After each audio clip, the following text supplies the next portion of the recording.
మిత్రులందరికీ జై శ్రీరామ్. ఎంతో టేస్టీగా ఉండే కొత్తిమీర టమాటా చట్నీ ఎలా చేసుకోవాలో చూద్దాం. ఇలా దోరగా ఉన్న టమాటాలు మాత్రమే తీసుకోవాలి, చాలా బాగుంటాయి టేస్ట్. 3 కట్టలు కొత్తిమీర అయితే తీసుకున్నాను నేను. టమాటాలు అయితే 4 ముక్కలుగా ఇలా కట్ చేసుకున్నాను, పెద్ద పెద్దవే. తొడిమే తీసి పక్కకు పెట్టేసిన 4 ముక్కలు చేసుకున్నా. టమాటాలు అయితే ఇవి 1/2 కేజీ టమాటాలు అన్నమాట. ఇందాక నువ్వులు వేంపిన కదా, పక్కకు పెట్టేసిన. అదే బాండీలో కొంచెం ఆయిల్ పోసుకుందాము. 1 స్పూన్ చాలు ఆయిల్. ఆయిల్ కొంచెం అటు ఇటుగా అనుకొని మనం టమాటాలు వేసుకుందాం. నెక్స్ట్ ఆయిల్ తక్కువనే పడుతుంది, మన ఇష్టం. ఇంకా తగ్గించుకోవాలన్నా తగ్గించుకోవచ్చు ఆయిల్. టమాటాలు వేసేసుకుందాం. కొంచెం అటు ఇటు కలుపుకొని, కొంచెం కలిపిన తర్వాత కొద్దిసేపు మూత పెట్టుకుంటే 1 నిమిషం మగ్గిన తర్వాత పచ్చిమిర్చి వేసుకుందాం. ఇప్పుడైతే మనం మూత పెట్టేసుకుందాం. చూద్దాం, కొంచెం మగ్గిపోయింది. తీసి ఇప్పుడు పచ్చిమిర్చి వేసుకుందాం. మనం చూసుకొని ముక్క కొద్దిగానే, ఎక్కువ మగ్గొద్దు. మళ్ళీ పచ్చిమిర్చి అందులో మగ్గాలి కదా, టమాటాలో మగ్గితే బాగుంటుంది. మనం నూనెలో ఫ్రై చేసుకోవడం లేదు, పచ్చిమిర్చి టమాటాలో మగ్గించుకుంటున్నాం. బాగుంటాయి ఇలా టమాటాలో మగ్గిస్తే, చాలా టేస్ట్ ఉంటుంది. ఇప్పుడు పచ్చిమిర్చి నీట్గా కడుక్కొని 2 ముక్కలుగా కట్ చేసుకొని వేసుకోవాలి. ఆ పులుపు అనేది అందులోకి వెళ్తుందన్నమాట. ఆ పులుపులో పచ్చిమిర్చి ఉడికి మనం చాలా టేస్ట్ ఉంటుంది అన్నమాట. మనం ఇప్పుడు కాస్త ఉప్పు వేసుకుందాం.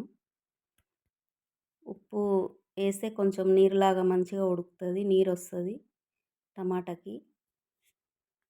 మళ్ళీ ఒక 2 నిమిషాలు మగ్గించుకుందాం. మనం ఇప్పుడు మూత పెట్టేసుకుందాం. ఒక 2 నిమిషాలు మగ్గితే చాలు. చూద్దాం, వాటర్ వచ్చినాయి చూడండి.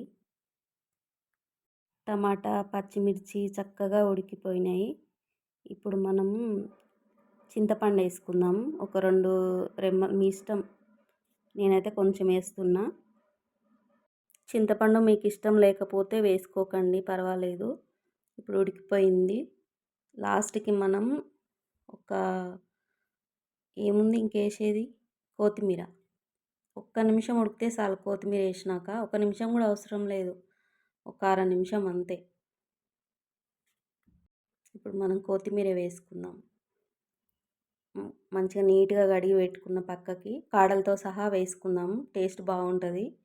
కాడలతో సహా అట్లా వేసుకుంటేనే బాగుంటుంది టేస్ట్. కొద్దిసేపు మగ్గిద్దాం. కొంచెం ఎక్కువ అవసరం లేదు, కొద్దిసేపు మగ్గితే చాలు. మగ్గిపోయింది. ఇంకా స్టవ్ ఆఫ్ చేసుకుందాం మనం. ఇంకా అయిపోయింది. చల్లారిన తర్వాత మిక్సీ పట్టుకోవడమే ఇంకా మనము. పర్వాలేదు, ఉడికింది. ఇంకా బంద్ చేసుకుందాం మనం, స్టవ్ ఆఫ్ చేసుకుందాం. చాలు, ఇంత మటుకు ఉడికితే చాలు, అయిపోయింది. ఎంత ఇట్లా వేసి మనం ఆకేస్తుండగానే ఉడుకుతుంది, ఎంత టైం పట్టదు. స్టవ్ ఆఫ్ చేసుకుందాం. అయిపోయింది. చల్లారినాక మనం మిక్సీ పట్టుకోవడమే. ఇప్పుడు మనం ఒక మిక్సీ గిన్నె తీసుకొని, మిక్సీ గిన్నెలోకి మనం ఇందాక ఫ్రై చేసుకున్నాం కదా నువ్వులు, కొన్ని వెల్లుల్లిపాయలు వేసుకుందాం. అలాగే 5-6 వేసుకుందాము. చిన్నగా ఉన్నాయి కాబట్టి నేను ఎక్కువనే వేసిన. ఇప్పుడు కొంచెం సాల్ట్. మిక్సీ పట్టుకుందాము. అయిపోయింది. తర్వాత చల్లారిపోయినాయి కదా టమాటా కొత్తిమీర పచ్చిమిర్చి వేసేసుకున్నాం. కొంచెం పసుపు వేసుకొని, కొంచెం మళ్ళీ సాల్ట్ వేసుకొని, ఇంతే బరకగా మిక్సీ పట్టుకున్నాం. అయిపోయింది. ఇప్పుడు పోపు చేసుకుందాం మనం. ఎక్కువ పట్టొద్దు, ఒక 2-3 సార్లు తిప్పితే చాలు. ఇప్పుడు మనం వేరే గిన్నె తీసుకొని, కొంచెం ఒక 2 స్పూన్స్ చాలు ఆయిల్ వేసుకొని, ఇప్పుడు మనం పోపు దినుసులన్నీ వేసుకుందాం. ఫస్ట్ ఆవాలు వేసుకుంటున్నాం. ఆవాలు మంచిగా వేగాలి, లేదంటే చేదు వస్తాయి. అందుకే ఫస్ట్ ఆవాలు వేస్తా. తర్వాత ఈ పోపు దినుసులన్నీ వేసేసుకొని మంచిగా ఫ్రై చేసుకొని, కొంచెం ఫ్రై అవగానే కరివేపాకు వేసుకుందాం మనం. అయిపోయింది, ఫ్రై అయిపోయింది. ఇప్పుడు కరివేపాకు వేసుకుందాం. హ్మ్. కొంచెం పసుపు వేసుకుందాం. ఎక్కువ అవసరం లేదు. అందులో కొంచెం వేసినాం కదా! మన పోపు రెడీ అయిపోయింది. కొంతమంది తాలింపు అంటారు కదా! మేము పోపు అంటాం.